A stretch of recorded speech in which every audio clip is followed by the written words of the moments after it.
दोस्तों, भागवत के संदर्भ में आज का ये प्रवचन है।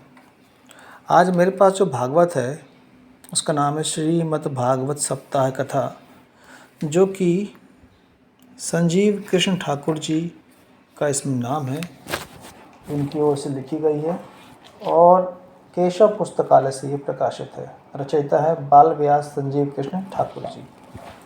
इसके पेज नंबर 58 में एक बात लिखी हुई है, उस पर चर्चा करेंगे कि भागवत के प्रवचनकर्ता और मंडप में ऐसे लोगों की नियुक्ति नहीं करनी चाहिए जो पंडित होने पर भी अनेक धर्मों के चक्कर में पड़े हुए, यानी अनेक धर्मों के चक्कर में पड़े हुए, और आगे सुनिएगा, स्त्री लंपट और पाखंडी हों। यानी कि धर्म की गद्दी पे जो बैठे वो स्त्री लंपट नहीं होना चाहिए, पाखंडी नहीं होना चाहिए, यानी पाखंड फैलाने वाला नहीं होना चाहिए, अंधविश्वास फैलाने वाला नहीं होना चाहिए। और एक बात और है, अनेक धर्मों के चक्कर में जो लगा हुआ है, इसका मतलब जब ये पुस्तक लिखी गई, मैं कोई प्रचित्र की बात नहीं कर रहा हूँ, क्योंकि पुस्तक में लिखा हुआ है तो बात कर रहा हूँ। पुस्तक में लिखा हुआ है अनेक धर्मों के चक्कर में पड़े हुए हैं, मतलब धर्म थे उस समय, अनेक धर्म थे, तब तो चर्चा हो रही। जबकि ऐसा माना जाता है कि उस समय केवल एक ही धर्म था, पर यहाँ लिखा हुआ कि जो पंडित होने पर भी अनेक धर्मों के चक्कर में पड़े हुए हैं, यानी उस समय कई धर्म थे। अब है वक्ता के विषय में अच्छी अच्छी बातें हैं। साथ में कहा गया है कि प्रभु को अर्पण करने के बाद ब्राह्मणों को भोजन कराएं और दक्षिणा दें। अपनी सामर्थ्य के अनुसार गौ, भूमि, भवन, अन्य वस्त्र आदि दान करें। अब देखिए, अब एक तरफ कहते हैं कि पाखंड नहीं होना चाहिए, एक तरफ धर्मादिसेवी कहते हैं कि भेदभाव नहीं होने चाहिए। लेकिन कथाओं के माध्यम से करते क्या है भाई, ये केवल अपने समाज का भरण पोषण तो कर रहे हैं।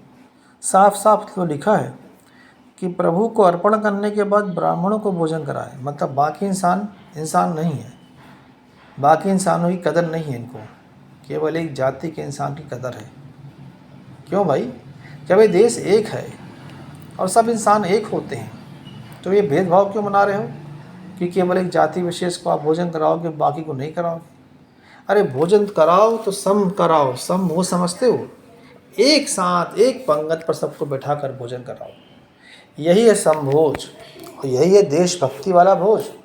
अगर आप किसी एक जातिवश को बैठा के भोजन कराओगे और ये सोचकर और ये मानकर कि इससे आपका कोई पुण्य लाभ होगा, कोई भला होगा, ईश्वर प्रसन्न होगा, तो आप धोखे में हो।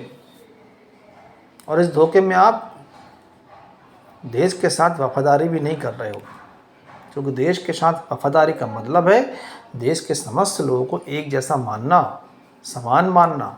जब भोज कराओ तो समभोज कराओ, पर तुम क्या कहते हो कि नहीं, पहले ब्राह्मण को भोज कराना है। तो ये जो भावना है ये फिर भेदभाव फैलाती है। ये भावना साफ समझ में आ रहा है कि आपने जो किताबों में लिखा हुआ है वो केवल अपनी जाति, अपने परिवार, अपने वंश के पालन पोषण के लिए लिखा हुआ है, उन्हीं को दान देना है। देखो लिखा हुआ है कि भूमि, भवन, अन्य वस्त्र का दान भी करे, गौ का दान करे। आदमी गाय लेता है दूध पीने के लिए और तुमको दान करे, और भूमि भवन दान करे। अरे जिंदगी भर की कमाई लगा के आदमी एक मकान बना पाता है, जिंदगी भर में आदमी केवल एक ज़मीन बना पाता है खेती के लिए, 4-5 एकड़ 10 एकड़, तुम उसको ले लोगे तो उसके पास रहेगा क्या? अन्य वस्त्र आदि का दान करे। तो दान तुम्हें क्यों करे, पहले ये बताओ। दान ही करना है तो पात्र वो है जो गरीब है, कमज़ोर है, जिसे रुपया देना अगर आप चाहते हो तो उसको तो जो अस्पताल में भर्ती है, क्योंकि जो अस्पताल में भर्ती है उसके पास पैसे नहीं हैं, कहाँ से इलाज कराए?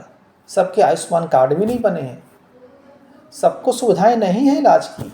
बिना इलाज के बेचारे कई लोग मर रहे हैं, खाने को नहीं घर में, इलाज कहाँ से कराएं? तो तुम्हें अगर दान देना है तो वहाँ दान दो, और भोज कराना है तो समभोज करो।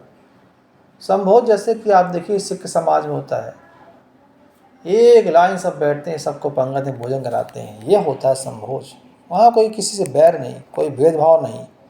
आप जाएंगे कबीर पंथ में, एक लाइन से आप बैठ आइए, सबको समान रूप से भोज मिलेगा। ऐसा नहीं कि पहले एक जाति विशेष को भोज मिलेगा, बाद में दूसरों को मिलेगा, ये परंपरा वहाँ नहीं है। और देश में कई स्थानों पे कई जो हमारे संत महात्मा हैं, कई संत महात्माओं की जो परंपराएं हैं, जो पंथ हैं, वहाँ ये परंपराएं नहीं हैं कि पहले ब्राह्मण करेंगे भोजन, बाद में दूसरे करेंगे। वहाँ समान रूप से सबको समानता का अधिकार दिलाते हुए सब भोज कराया जाता है। यही उचित भी है, यही देश के साथ वफादारी भी है। अपने देश के लोग को बराबर का मानो, सबके लिए बराबर सोचो। मगर जब आप किसी एक जाति विशेष को भोजन कराते हो तो आप अपने देश से वफादारी नहीं करते हो। आप एक को तो ऊंचे स्थान पर बैठा देते हो, बाकी सबको आपने फिर नीचे बना दिया। एक की तो आपने भोजन की व्यवस्था कर दी, बाकी लोग के लिए भोजन की व्यवस्था नहीं कर रहे, बल्कि बाकी लोगों से लेके इनका पेट भर रहे हो। तो आप तो भेदभाव फैला रहे हो। ऐसे और भी कई परंपरा है जहाँ समभोज होता है, लेकिन ये जो विषम भोज की परंपरा है, ये देखा मैंने, ये ब्राह्मण के द्वारा जो पंथ चलते हैं उनमें ज़्यादा मिलेगी आपको।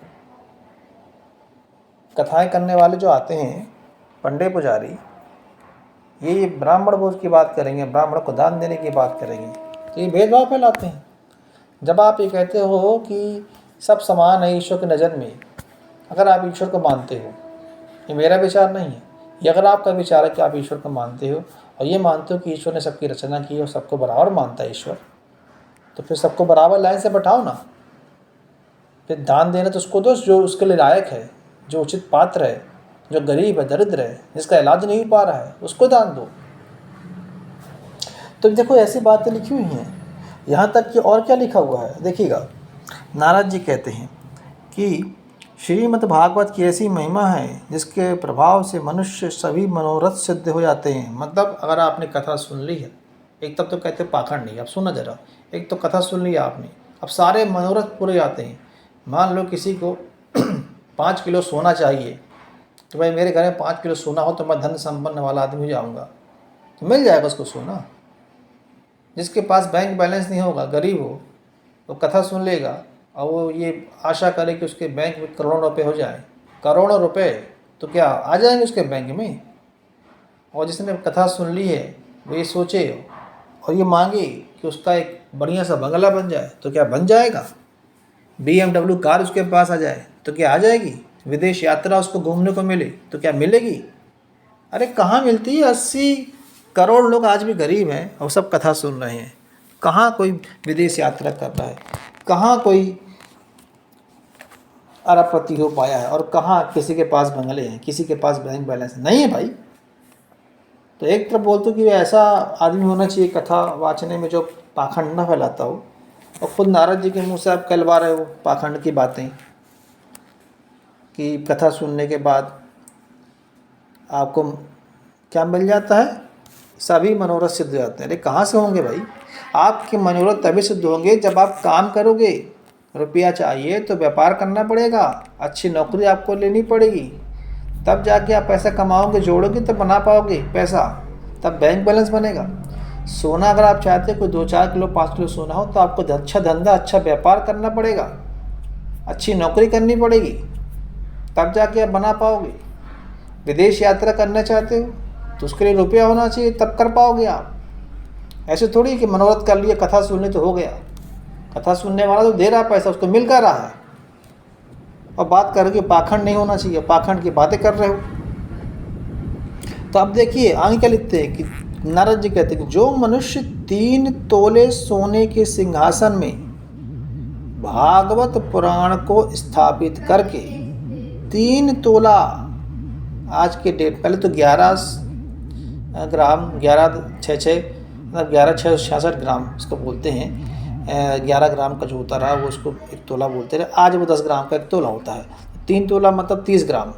वो 30 ग्राम के सिंहासन में भागवत पुराण को स्थापित करें, यानी सिंहासन बनाएंगे 3 तोले का और उसमें भागवत पुराण को स्थापित करके व्यास रूप विद्वान को पूजन करके उसे दान देता है। जो व्यास में बैठा हुआ, व्यास गद्दी में जो कथा करेगा उसको दान देना है 3 तोला, यानी आज की डेट में 70,000 रुपये तोला है। तो 300 गुणा कर दो आप, कितना हो गया, 2,10,000 रुपये का सिंहासन उसको दान देगा उसे निश्चय ही मोक्ष की प्राप्ति होगी। अब बताओ, मोक्ष कितना आसान हो गया है।